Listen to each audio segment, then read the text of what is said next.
All right, greetings and welcome to another episode of the Unnamed Bracketology podcast. My name is Kerry Miller, joined as always by my good friend Graham Dorn and friend of the pod back again, made for March, Mr. Anthony Valentino. You don't get an introduction now; it's your second time on. You're just No, a that's okay. a, I'm all right with a regular. You know your way around. You can show yourself to the pantry and the bathroom and all that stuff. that. So we're following up on yesterday's. Well, dogs are barking. What will it take week in bracketology? We're firing up. It's Big Ten Tuesday. So these are the teams on the board, so to speak, today. Teams over here on the left, I believe, as far as Torvik's tourney cast is concerned, they all have a 100% chance of dancing.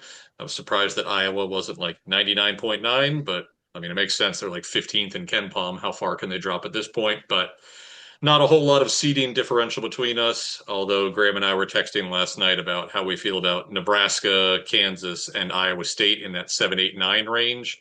Can Anthony, I if you want mention to something on that real yeah, quick? please I just do. I want was to just going to ask say, you to. I was just going to say, and I know we're not, the point is not to talk about these teams, but it is absolutely bananas to me to look at Nebraska and say, hey, by the way, this resume is the ninth best in the Yeah, country.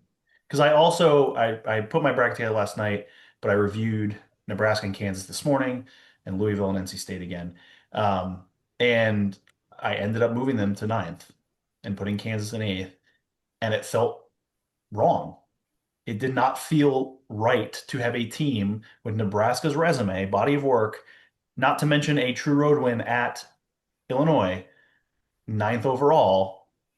But that is how good, and we've talked about it before, but that is simply how good the top of the field is this yeah, year. It's really nuts to see that. yeah. I mean, even Purdue there at 10, they've got a whole bunch of quality wins thus far this season. They just kind of fell by the wayside in a hurry there for us. And even at that, they only dropped this far. But yeah, 7, 8, 9, it's a tough call. Graham, you agree you have Nebraska at 9. You have Kansas at 7, Iowa State at 8, or the other way Yeah, around? Kansas 7, Iowa State 8. I really look at those as two equal resumes. The difference for me is one beat the other by 21, even if it was a home game. If it was like a 10-point game, maybe I'd feel differently, but 21's pretty convincing.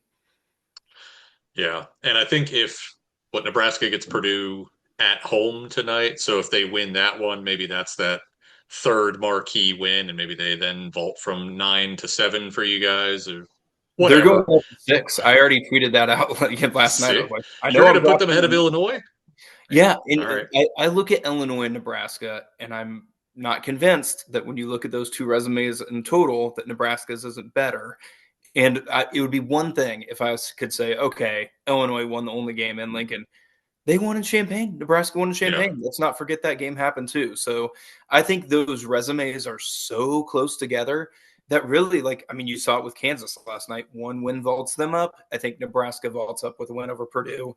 Where I think Purdue has a problem is Iowa State blitzed them in West Lafayette. So even if Purdue wins at Nebraska, I think that just kind of keeps Nebraska and Purdue both on the 3 line as opposed to moving Purdue to a 2. I think I agree with that. Let's look at some resumes that we don't like. These bubble teams. That's a great segue, Again, Carrie. I love it. over here on the right, I have the skim milk teams who have less than 2% chance. I don't think any of them even have like a 0.5% chance, but I didn't put their numbers in here. But they're dead. These are the six in between teams, and even Washington feels completely dead at this point to me. I mean, even if they win out, right, their wins above bubble would only get to 0.82 and they wouldn't have any great wins. Like I can't see a case for the Huskies. But if they win out and they maybe do some damage in the Big Ten tournament, which I think starts earlier, right? Starts on Tuesday. So maybe they'll get a shot at like the 1 seed before lunch on Thursday and the committee will actually consider it. I don't know, but I think they're dead. But we'll put them on here because the Tournicast says somehow they have a 12.9% chance of still getting in. I question a lot of these percentages in general. As I was texting Graham earlier. I don't know how UCLA is at 81% and USC is at 52.4%. That makes absolutely no sense to me because I have USC higher and UCLA has a way tougher remaining schedule. But we're just kind of fiddling with the numbers here. And yesterday, Graham diligently pointed out that I didn't include the old WOB or the current WOB when I was in these calculations. So now this time, when you look at the bottom, once we add in the wins, that will be the overall WOB included. So that is what it is for Wisconsin. For Washington is a 0.82. But Indiana, if they beat their home games against Northwestern and Minnesota, that brings them to a point 0.9 WOB, and they're probably good at that point. Maybe just sheer volume of losses because they would be a 12 loss team at that point, and they didn't really do anything great away from home. They'd still be on the bubble conversation, but they'd probably sneak in at that point. Yeah. Oof. Either of you? I don't know. That's a tough one because I feel like it truly will depend on what happens around them in that scenario. But I mean, it's kind of funny that that win at UCLA, I think, is ultimately going to be what gets them in the tournament when push comes to Mhm. shove. Again, we're making assumptions on who they're going to beat and who they're going to lose to from here on out. But if I just look at the schedule and they beat who we expect them to beat and they lose who we expect them to beat, that's probably the difference at the end of the day.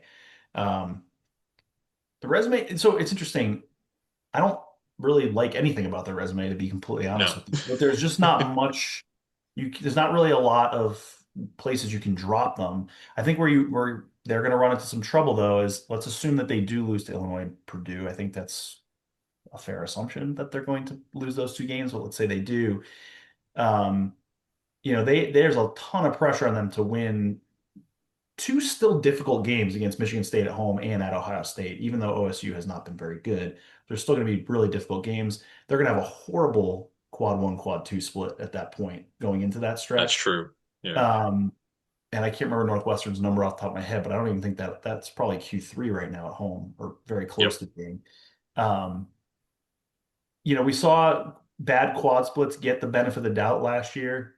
Obviously, North Carolina comes to mind, some of those things, but those were with really good schedules. Indiana hasn't played a particularly good schedule, so I don't see them getting the benefit of the doubt if that occurs. I'm really interested to see Indiana because obviously, if they win at Illinois or at Purdue, you might as well just stamp them right in. But if they lose both those games, I think we expect them to. It's going to be a very interesting last four games because they'll probably be last four in ish if they lose the next two games. I think they'll probably be right in that range with a ton of pressure on those last few. Yeah, it Yeah. seems counterintuitive because you don't want to cheer for another bubble team. You always want to cheer against other bubble teams. But I think you want to cheer for UCLA if you're Indiana in this scenario, because if Indiana's a non or UCLA is a non-tournament team, I really do think that comes into play with the committee there. I think UCLA being a tournament team and being a true road win, if Indiana's there, probably enough, but man, it would be close. Yeah. So if this is the path they end up going to, if they go 2-4 down the stretch, lose Illinois, Purdue, Michigan State, and Ohio State, they would then be 4-12 against quads 1 and 2, to Anthony's point. And even those four wins, to Graham's point, aren't really great. I mean, even the home win over Purdue, like it felt huge at the time, but now we're watching Purdue just play like garbage over and over again. I mean, it's still there. We still have Purdue at 10. Like that's still a quad 1A win, but that's not, if that's the main thing you're hanging on to, I don't know if that gets you there. But 2-4 does say that they would have the wins above bubble to get there, but whether the overall state of the resume, because what their two quad one wins is versus Purdue and at UCLA. The quad two wins home against Wisconsin, who's right here on the bubble, and home against Washington, who's barely on the bubble. So I don't know that I believe. Maybe it's 2-4, and then like don't completely crap the bed in the Big Ten tournament, and then maybe you get in. But I I think they'd mean, I be think right on the bubble. a first round loss in the Big Ten tournament, I think they're out. And I actually don't Yeah. think that would be that close to me. I think they would have to win at least a game in the Big Ten tournament in that scenario. But what are the odds that Coach DeVries has the highest WOB and misses the tournament last year, and then Coach DeVries has the highest WOB and misses the tournament this year? Well, keep He in would mind go. too. Sorry, go ahead, Kerry. I was just gonna say he would go on a Mick Cronin level rant against wins above bubble. Well, bring out the conspiracy theories and say that he's looking for a new job, and that's the reason why he was left out. I was going to say too on that point. I mean, last year Indiana was 9-13 in the first two quadrants, and they got left out, obviously. And they had a much stronger true road win on their resume in East Lansing last year. So I don't even think, even if UCLA has this miraculous finish, I don't think it looks remotely as good as that win last year. Um, so I don't know. It'd be interesting with India. I personally, this might be a hot take. I am less confident that Indiana makes the tournament than I am that UCLA and Wisconsin make the tournament. Even though Indiana's resume today stacks up, I think, fairly reasonably with the two of them, just Yeah, based on the schedule ahead, uh, and also a little bit of the eye test too. I I'm mean, just yeah, put it out. I think they probably have to get Michigan State or Ohio State. Like it seems Yes, like yep, it has to be one of those two. yeah. So would agree. if they win either of those, their WOP goes to about a 2.0. That feels almost way too high to be left out, but yeah, I think if they go 3-3, they're in. 2-4, it's interesting. Let's go to UCLA now, who has just a whale of a remaining schedule at Michigan State versus Illinois. Those are all Quad 1A games versus Nebraska Quad 1A. I believe at USC maybe they're like 40 something in the net, so that'd be Quad 1B, but it's still very strong. At Minnesota, who is what 85th in the net, so that's a high Quad 2, and then versus USC is a high Quad 2 as well. So nothing easy on there, clearly. The good news is if they go like 2-5, their WOB doesn't really go down at all because the schedule is so freaking hard. But what do you think UCLA needs to do? Graham, let's start with you on this one. Worried about the lack of quality wins for UCLA as is. It just seems to me like again we're almost getting too mathematical with these WOBs at this point, right? Like I feel to Anthony's point, I mean, You're one to talk, Mr. Wins Above yeah, Mountaineers. but I do believe if you look at like Indiana, if we're talking 4-12 against the first two quads, like we've never seen a profile like that get accepted. So I kind of feel like UCLA's in the same boat. They got to pick off a big somebody here. I don't think they get in without a big someone. And of course, I'm talking Nebraska, Illinois, Michigan State, Michigan. Yeah. Yeah, I think those two particular wins are their most likely that I have on there. And, it would keep them above zero, but they would be what did West Virginia finish at last year? 0.79 or something. So that's that danger zone. And you have the sort of the inverse of the West Virginia factor last year, where UCLA's worst loss to Cal, they didn't have Tyler Bilodeau, and Donovan Dent was clearly like hobbling around the court. So, will the committee talk about that to some extent? I don't know, but I think I agree they need to get a marquee win. Anthony, what do you think on the Bruins? Graham, go ahead. I know you were going to say one more thing. I want to get this one in because I feel like it's an important consideration for all of these.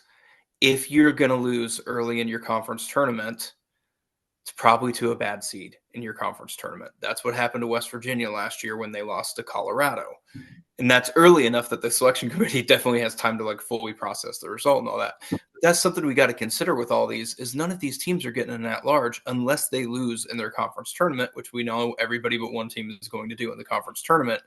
Problem is, again, they're likely to lose early if they're going to lose. That's the problem. So, that 0.73 WOB could all of a sudden turn pretty ugly instantly because they lost to Minnesota or whoever they draw in the conference tournament. Yep. Yeah, I mean, I agree with Graham. Not only I think is it a big win that they need to just hang their hat on, but they also need some sort of substance away from Pauley. They're 3-6 away from Pauley, and their only wins are Oregon, Washington, who again we can argue is maybe a good. I think it's one of those more deceptive things that it looks okay, but it's really probably not a win that anybody's going to be impressed by in the committee room. And at Penn State, those are their three wins away from Pauley. And obviously Michigan or Michigan State, if you win those games, again, I think you pretty much stamp, barring a complete collapse from either Indiana or UCLA, you win one of those key road games, you probably stamp your ticket.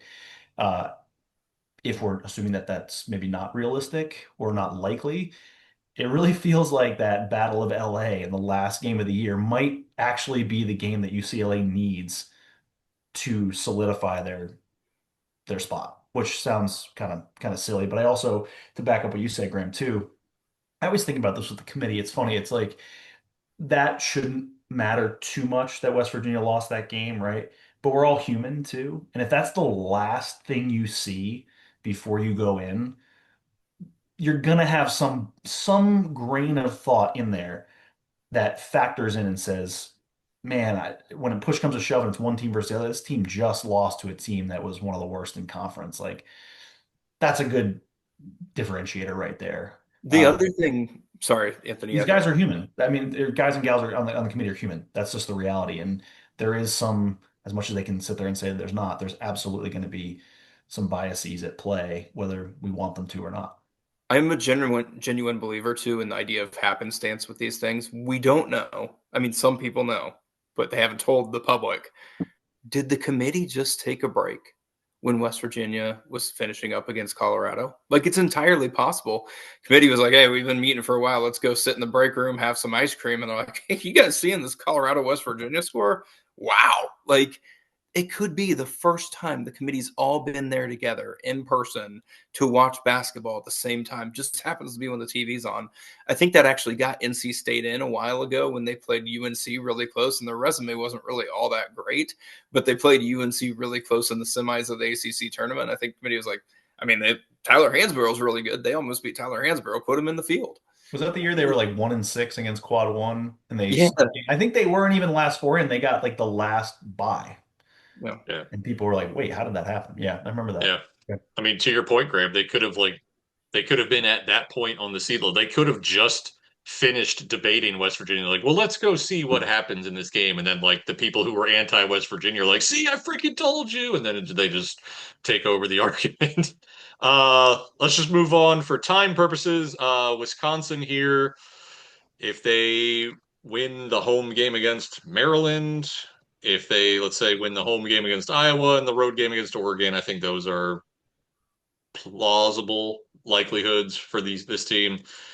That gets them to 1.14. I'm going to assume Anthony's going to make the same argument he's been making. If they win that game at Illinois, go ahead and stamp them in. They already have one though. That's the thing with Wisconsin. They have the win in Ann Arbor. Yeah. And so I don't know if they need it. Obviously, I think it's true if you go ahead and really stamp them in because they're still on very much on the bubble. Um, they're what 16-7 now. Is that right? I don't have it in Yep. front of me, but I mean for them it's almost more of a to me it's more of a volume play because the true result is there that they can hang their hat on and kind of elevate them when push comes to shove. Oh, Wisconsin versus Central Florida. Oh, well, they won at they won at Michigan, who Yep. may very well at the end of this be the number one overall seed. I don't think they're there yet, even after last night, but um, that might be maybe the best win of the year. I think for all of these teams, Wisconsin's the one I feel the most confident is going to make it. Yeah. Yeah. And Just I think it's because just of that volume of exact point. getting wins. If they start pushing 11, 12 losses, then you got a problem. Yeah. But they have that ultimate trump card with that road win over Michigan. Nobody else has anything close to that in this conversation. Like UCLA and Indiana, we're like trying to go to bat for them for a home win over Purdue. Ohio State. Actually, let's go to USC next because I don't understand why they're even below Ohio State odds. It's insane to me. But if they just win the home game against Oregon and split with UCLA, they're up to a 1.2 wins above bubble. Uh, does that do the trick? How much does the constant injury factor play in? Do they need to is this a more so than any other team an eye test thing with Elijah Arenas and how Chad Baker Bizarro looks? And do they throw out the early wins? I think they had Rodney Rice for the wins over Boise State and Seton Hall, which are probably two of their four best wins of the season. Could they be headed for the West Virginia treatment? I don't know. How are we viewing USC? Because right now, I think they are the highest seed out of any of these six teams we're discussing for me. I have them at 36 overall, one spot ahead of Indiana, one spot ahead of Wisconsin, and like four spots ahead of UCLA. Graham, I'll let you go first on USC here. Yeah, really, genuinely, it's a good question because I don't know. I like when I look at USC, I'm like, it makes all the sense in the world. They're going to make the tournament. They've already got such a head start, but for those reasons, it enters that West Virginia territory where we just don't know how the committee's going to evaluate it. I really thought last year with West Virginia they were in trouble until they got that Iowa State win. I was like, oh, okay, all of a sudden, all the fears are gone. They picked up the big marquee win over a team the committee is going to absolutely love as a top 10 team. Still left them out. I don't know how they're going to view USC if it's close. To Anthony's point earlier, maybe comes down to UCLA. If UCLA sweeps USC, that's a really bad look. If they split, I feel really good about the Trojans getting in. Anthony, go ahead on the Trojans. Yeah, they're so interesting. And again, I mentioned this with Indiana earlier with that win in Westwood. It really does feel like at the end of the day, if it comes down to being very close, that kind of scrappy win that they got a couple weeks ago in Madison is likely the one that gets them in. Even though it's not a great win, it's against the fellow bubble team. It's a pretty decent road result. It's borderline quad 1A. Um, it's so funny. They're the team that every time I go through a seed list, they surprise me. I just forget that they are there. I don't know why. I'm like, oh, I Yeah. forgot that USC has actually been playing some decent basketball this year. And here they are in like the middle of the nine line, just randomly out of nowhere. The profile is not bad, but again, I think that the variable is how do you weigh the injuries? And I don't really factor that in too much until I get to like my selection Sunday bracket because I try not to overthink it because I think the reality is we don't know how they're going to do it. I think it has been relatively inconsistently applied by past committees, which is the hardest part. I always harp on this. 2 years was it 2 years ago when Charles McClellan gave the reasoning for Seton Hall being out of the tournament when they missed the Big East teams, Seton Hall, St. John's, Providence, they all just missed. Seton Hall was probably the most egregious. And one of the things he said afterwards was that Seton Hall beat UConn when Donovan Clingan was out, but he was only out for half of the game, and they were actually winning when he was in the game. And it's like stuff like that where you're like, who knows how they're going to treat Chad Baker Mazzaro? And again, how long he's going to be out for?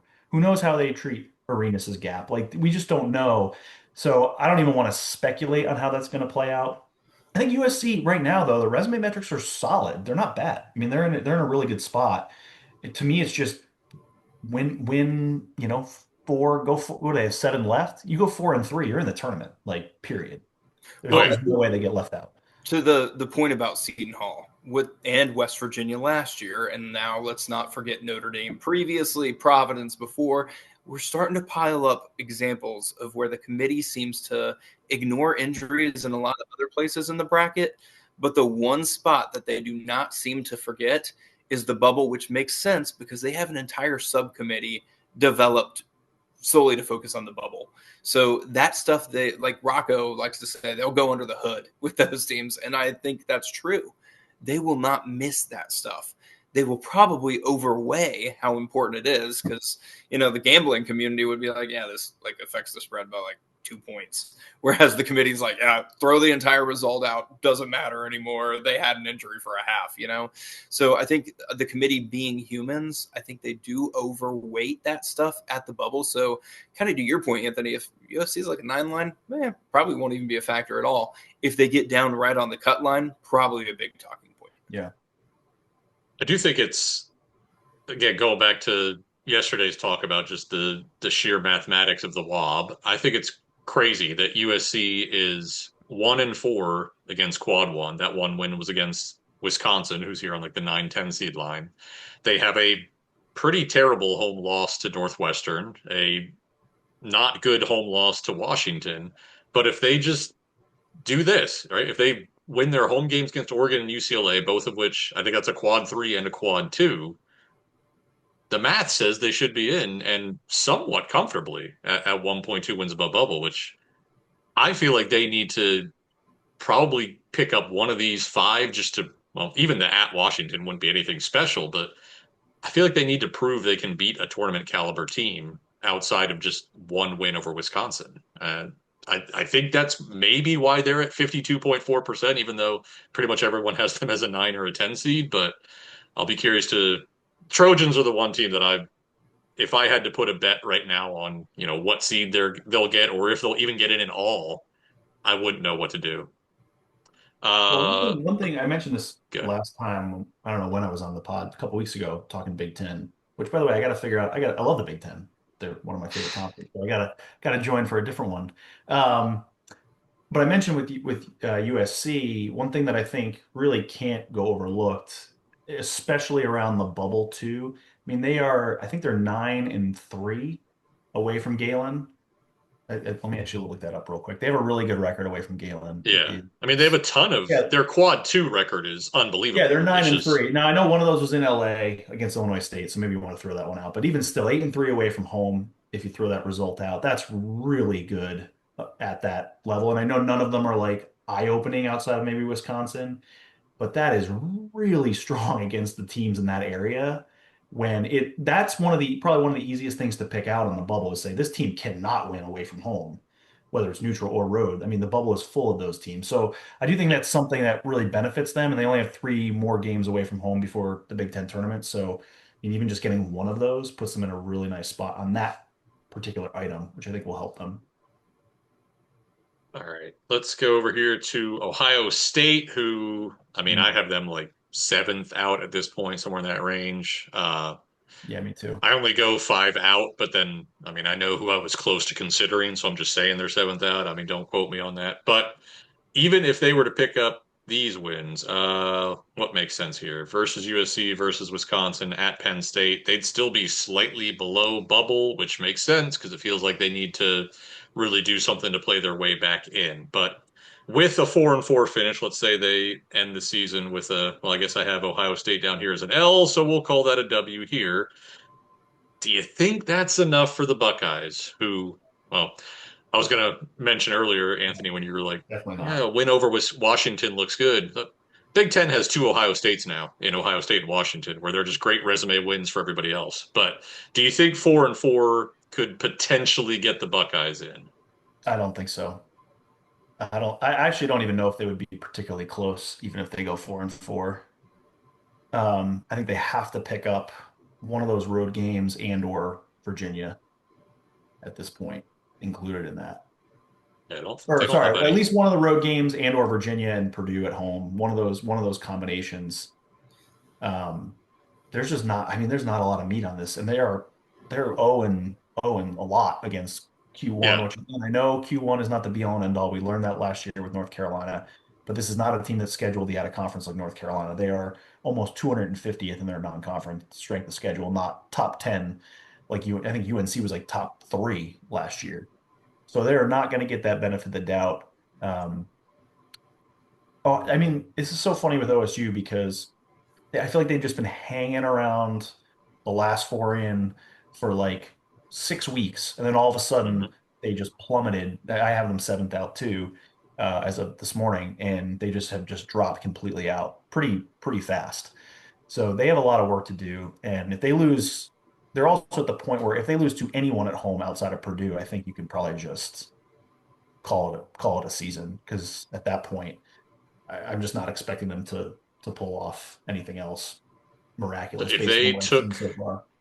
if they took this path to a 4-4 finish, and if Indiana remains right now, they're 33 in the net, so that is not a quad one.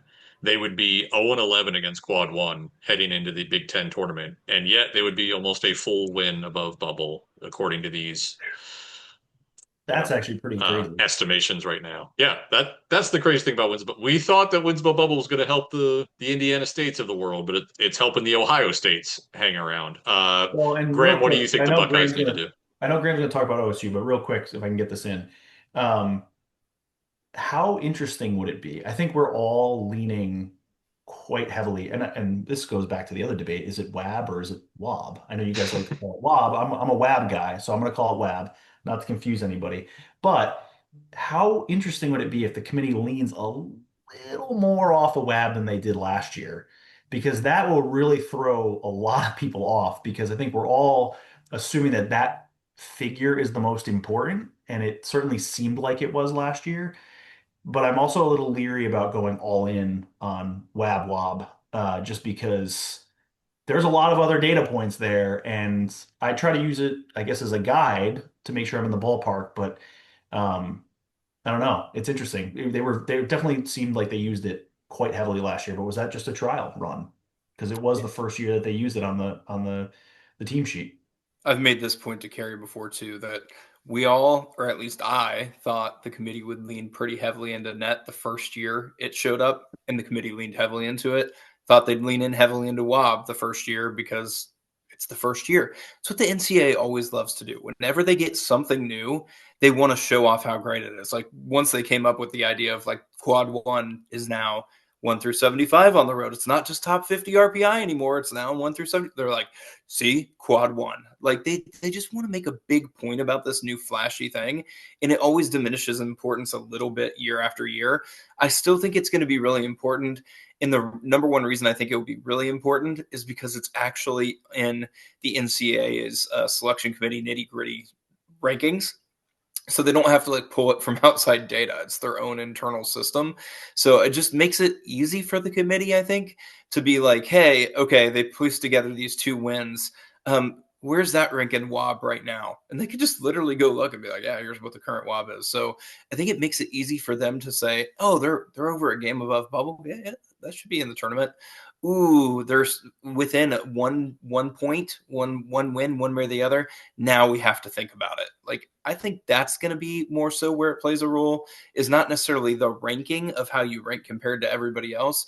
I think it's going to be more like, do we see a big gap? Like Auburn last year, I kind of thought the committee would go with Duke over Auburn at the end of the day, just because Duke looks so much better than Auburn by the time we Because got to it's Selection Sunday. because it's Duke, and you always have to bump them up a spot no matter what. Well, they also beat Auburn, even if it was at Cameron, but they just looked way better than Auburn by the end of the year. But the WAB score rating was so different that I don't really think they had a choice. I think that's what they're going to use WAB more for, is like, let's see where there's gaps in raw score compared to other teams.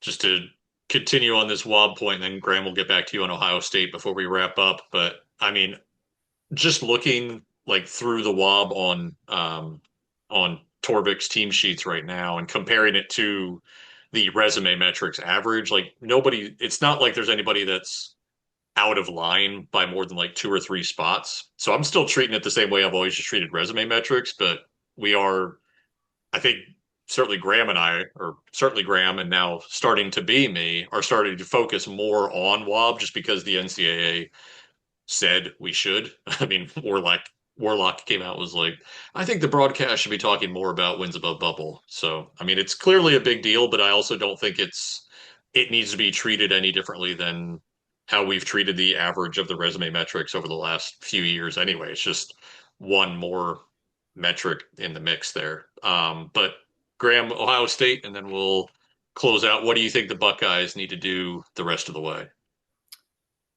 Well, ideally, they'd obviously pick up a big win in that grouping. But even if they get to that, what you've mapped out right here, I think it could be enough if they do enough damage in the conference tournament. That to me is the key for Ohio State, is get close enough that the committee can just look at that overall WOB score and be like, yeah, you're 1 point something. That's just going to be enough. And I think that really helped Carolina last year, is their score was up in that West Virginia range. So if you're going to leave a team out like that, you better have a darn good reason for it. And I think they had a darn good reason with North Carolina being 112 against quad one. But still, it's just it's a gap. It's such a big gap. You look at Xavier was minus 0.17. UNC was up there at, I think it was 0.85.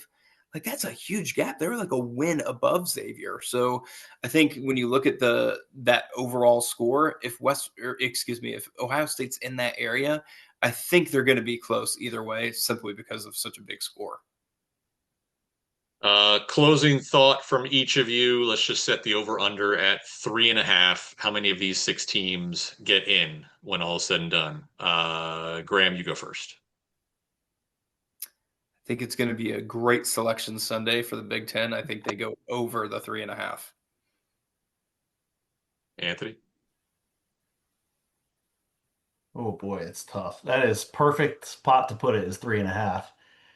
Well, I guess I should be a contrarian. I think it's going to be 4, but I'll be contrarian to Graham, and I'll say they'll get 3. And one of Indiana or UCLA don't end up making it, along with OSU and Washington. Yeah, I I would lean 4 as well, but I could Yeah. definitely see 3. I can't possibly see 6, that's for sure. And I think even 5 is going to be tough, especially with UCLA and USC still playing 2 games against each other. A Well, couple of really Ohio quick on State that matchups note, in there as well. really Yeah. quick on that note, and I know we're going to wrap up, but if we are talking about the under, part of that is going to then trickle to the far left side of this Excel spreadsheet because it's going to be for a lack of those teams giving up the wins, which will make a really interesting case on the 1 through 3 line of how high you can push those teams with a lot of the other resumes that exist, who are, against UConn and Kansas and Iowa State and Houston and all these other teams that have excellent resumes. That would actually be one of the more intriguing scenarios, if not for the Big Ten, of course, maybe because they would lose a team in the tournament, but that would be the unintended result of it. To Yeah. I that mean, point, I actually think it's Michigan really State, Michigan interesting. State. Michigan was fantastic in the non-conference when playing top-end teams. Some of those other teams didn't really knock off a lot of the other marquee teams from out of conference. So you almost wonder if the committee will get into that level and be like, yeah, I mean, Illinois wasn't fantastic in their non-conference games. Purdue wasn't fantastic in some of their non-conference games. Yeah, they beat Alabama, but is Alabama like a 5 seed? Because if that's the case, maybe it's not quite as impressive as we thought it was. I think what I just look at the top of the Big Ten and I look at the top of the Big 12, and I kind of tend to think the committee's going to go at the top of the Big 12 when push comes to shove between those two. Uh, on that note, we can continue that debate on Thursday, but until next time, take care and enjoy the hoops.